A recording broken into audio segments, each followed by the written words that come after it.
Good day, everyone. Thanks for joining us here in Bitcion, students of the Crypto Flight Edition. Fellow competitors speaking. We're going to take a look at the BTC bullish divergence that's currently pending in the market and what needs to take place in order for this bullish diverging to become null and void. So I'm going to do my time to go over that for you. I'm going to speak a little bit slow, so be patient with me. You can speed it up on YouTube, and that's what we're going to do. Welcome back, loyal family. If you're new here, we only go over price action. Let's not waste time and dive right into the charts here, shall we? By the way, we're in the hotel lobby, so any noise in the background, please kindly ignore it or enjoy it. All right, so today is the price of BTC is going to be $35,946, slightly negative positive approximately 0.2% for the day. Okay.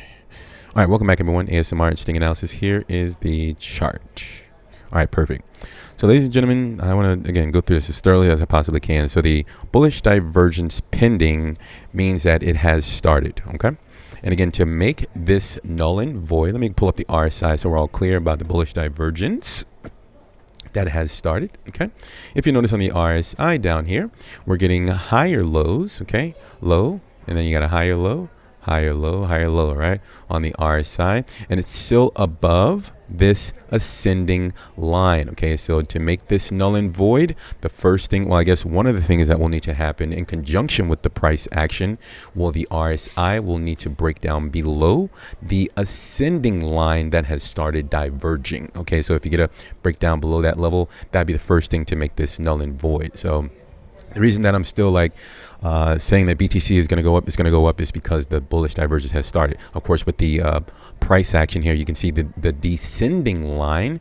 It's the price activity is still above the descending line, and some are noticing that the descending line is actually lower than the price, and speculatively assuming that what are you saying, Napoleon? Can it go lower? Yes, absolutely. You have to be open to that. And actually, the level down here near the descending line, according to my placement, if it is correct, is going to be at about $31,000. Now, some are looking at the $28,300 level as what is this? We do have a buy range. Hopefully we'll have a link for the video that we came out about our buy range. $28,300. If the market gets as low as that level in a wick case scenario only. Let me say that again. A wick case scenario only on the daily candles. Okay, please understand what I mean when I say that. Wick only, because if the market breaks down, okay, remember the bullish diverging has started, okay? Bounce off that descending line, okay? Bounce again, and if it comes down, it must really push the price down below and stay below the $28,300 level in order for this bullish divergence to become null and void. So the two things, in summary, in terms of how to make this bullish divergence null and void: RSI, break below the ascending line, okay? That's whether it's the first thing or the second thing. It has to happen simultaneously, right? If the market is moving down, break below that ascending line, break below the descending line in the price action, okay, to make this bullish divergence null and void. If it does not, in my book, the market is still in preparation to make, whether it's an aggressive move or not, it's still within a bullish diverging trajectory, and we must expect a bullish counter move as the market has already started a bullish diverging trend. I'm actually going to explain this green rectangular box here. So what we're going to do is actually compare it to, so hopefully we're all clear. The market can move lower. If the market is moving lower, it's fine. It just needs to stay above this descending line. And actually, this may blow your mind. We're going to compare this to what has happened back in 2019. And I think it was like September and October. This is when I didn't have a channel. I was trying to explain to Carl from the Moon. Very intelligent guy. I learned a lot from him. Go check his channel out, Carl from the Moon, okay? I was trying to tell him near back when in this area, when the market was actually a descending line, okay? Here's a red range that I was going to explain to you here. On a descending line, if you notice on the RSI, same thing. The RSI was making higher lows, all right? Down, up, down, higher low, up, down, higher low, and explosion, right? It was kind of at that third touch point. And the red rectangular area, let me just kind of explain that, but hopefully we're all clear and you can see it clear as day, okay? There is a descending line on the price action, descending line, and we have an ascending line on the RSI. Relative strength, if you're new, kind of do a quick research on YouTube or something for RSI. It's really simple, guys, very basic. It just measures the amount of buying interest in the market, okay, and selling interest, okay? So the rectangular range on the price action, notice how this area here, just think of the, what you also have to do is, what I do is when I'm looking at price action, think of the sentiment in the market, guys. When BTC moved from October the 21st over to October the 21st, a little bit in the background, October the 24th, 2019, in 4 days, the market went down 12%. So just think of the confidence from the sellers. Are like, haha, Napoleon, you were wrong. I told you it's getting ready to rip to the downside, and everyone's going short when the market went all the way down here to $7,400, right? Everyone's heavily short. And what did the market do? The market ripped to the upside 42%, okay?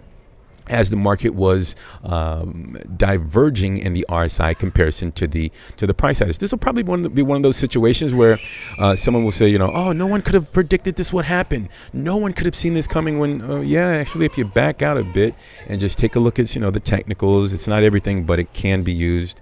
And just take a really practical approach, and you'll see things like this as a potential case scenario. Bullish divergence complete. And this is basically what I'm comparing it to, guys. So I'm still expecting to bounce.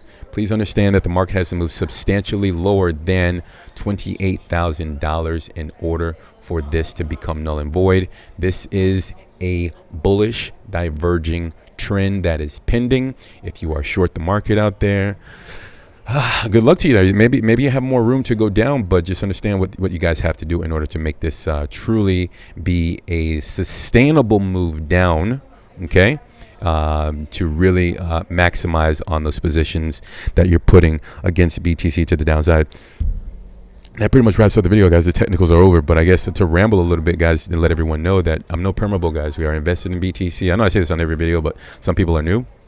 We are invested. We are in preparation to put this market down below 10K. That's right, I said it. Below $10,000, BTC has the potential to get that low if, you listen to this part as well, so there is a contingency, if that's even a word to use. The market must do something specific. It's too early for me to know those specifics because right now BTC is in a, it's called a 3-month cycle. 3 to 6 month cycles is what BTC typically goes through. 3 to 6 months buy cycles, 3 to 6 months sell cycles. We'll hopefully get more into that on our next video.